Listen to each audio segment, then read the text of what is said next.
ಬರೋದು ಬಿಡೋದು ಅದು ಮುಂದೆ ಅದು. ಆದ್ರೆ ಮೊನ್ನೆ ಬಿ ಜೆ ಪಿಗೆ ನಾವು ಓಟ್ ಹಾಕಿದ್ದೆ, ಅದಕ್ಕೆ ಹಾಕಿದೆ. ನಾ ಯಾವ ಪಕ್ಷದಿಂದ ಎಮ್ ಎಲ್ ಎದನ್ನ ಹಾಕೀನಿ, ಅದಕ್ಕೆ ವೇದಿ ಹೊಡ್ಕೊಂಡವು.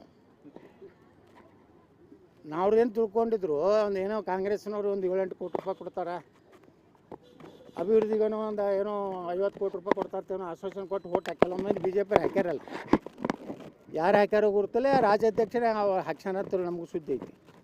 ಅವನೇ ಇಲ್ಕಂದ್ರೆ ನೀವು ಡಿ ಕೆ ಶಿವಕುಮಾರ್ ಹೇಳ್ದಂಗೆ ಹಾಕಲಿಲ್ಲ ಅಂದ್ರೆ ನಾನು ಎಲ್ಲ ಹಗರಣಗಳು ತೆಗಿತಾನೆ. ವೋಟಿಂಗ್ ಆದ ಮ್ಯಾಗ ವಿಪ್ ಇಶ್ಯೂ ಮಾಡ್ತಾರೆ. ರಾಜ್ಯಾಧ್ಯಕ್ಷರು ವೋಟಿಂಗ್ ಆದ್ಮ್ಯಾಗ ಯಾರು ವಿಪ್ ಇಶ್ಯೂ ಮಾಡ್ತಾರೆ? ವೋಟಿಂಗ್ಗಿಂತ ಮೊದಲು ವಿಪ್ ಇಶ್ಯೂ ಮಾಡ್ತಾರೆ. ಅವ್ರು ವಿಪ್ ತೊಗೊಲಿ, ಅವ್ರ ಮನೆಗೆ ಹೋಗಿ ಹಚ್ತಾರೆ. ಇವು ಅಧ್ಯಕ್ಷ ಅಲ್ಲಿ ಓಟ್ ಹಾಕಿ ಬರ್ತಾರೆ, ಅಲ್ಲಿಂದ ವಿಪ್ ಬರ್ತಾರೆ. ಅಂದ್ರೆ ಭಾರಿ ವ್ಯವಸ್ಥಿತವಾಗಿ ಡಿ ಕೆ ಶಿವಕುಮಾರ್ಗೆ ಸಹಾಯ ಮಾಡಲಿಕ್ಕೆ ಈ ರಾಜ್ಯಾಧ್ಯಕ್ಷ ಅತ್ಯಂತ ನಾಚಿಕೆಗೇಡಿ ಕೆಲಸ ಈ ರಾಜ್ಯದಲ್ಲಿ ಮಾಡ್ಯಾರ. ಹೌದು.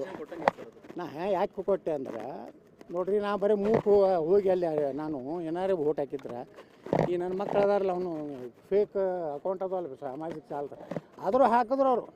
ಯತ್ನಾಳರು ಕಾಂಗ್ರೆಸ್ಗೆ ಹಾಕಿದ್ದಾರೆ ಅನ್ನೋ ಸಂದೇಹವಿದೆ. ನಿಮ್ಮ ಅಭಿಪ್ರಾಯ ಏನೋ ಹಾಕಿಸಿದ್ದ. ನಾ ಇಷ್ಟೇ ಹೇಳ್ತೀನಿ ವಿಜಯೇಂದ್ರಗೆ, ನನ್ನ ವೈಯಕ್ತಿಕ ವಿಚಾರನಾಗ ನನ್ನ ಕುಟುಂಬದ ಬಗ್ಗೆ ಏನಾರೇ ನೀನು ಕೆಟ್ಟ ಶಬ್ದಗಳನ್ನು ಹಾಕಿದಿ ಅಂದ್ರೆ ನಿನ್ನ ಕುಟುಂಬದ ಇತಿಹಾಸ ನನ್ನ ಬಳಿ ಐತಿ. ನಿಮ್ಮ ಅಪ್ಪಂದು ನಿಮ್ಮ ಅವ್ವಂದು ಎಲ್ಲ ನನ್ನ ಬಳಿ ಇತಿಹಾಸ ಐತಿ. ನೀವು ಸುಮ್ಮ ಹುಷಾರಲ್ಲೇ ಅಟ್ಟೆ ಇರಬೇಕು. ನಿನಗೆ ನಕಲಿ ಏನೋ ಫೇಸ್ಬುಕ್ನಾಗ ಅಕೌಂಟ್ ಮಾಡಿ ಹಸೆ ಬರೆಸ್ತೀಯಲ್ಲ, ನೀನು ಇತಿಹಾಸನೂ ನನಗೆ ಗೊತ್ತೈತಿ. ನಾನು ಬರ್ಸ್ಲಾಕ ಚಾಲು ಮಾಡ್ತೀನಿ ಅಟ್ಟೆ. ಈಗ ಹೋಗೋ ಕಾಲ ಬಂದೈತಿ, ನನಗೆ ಮುಗಿದೈತಿ. ನೀ ಎಷ್ಟು ಶ್ರೇಷ್ಠ ಎಷ್ಟು ಒಳ್ಳೆಯ ರಾಜಕಾರಣ ಗುರ್ತಾಗೈತಿ. ಭಾಳ ಹಾರಾಡಬೇಡ.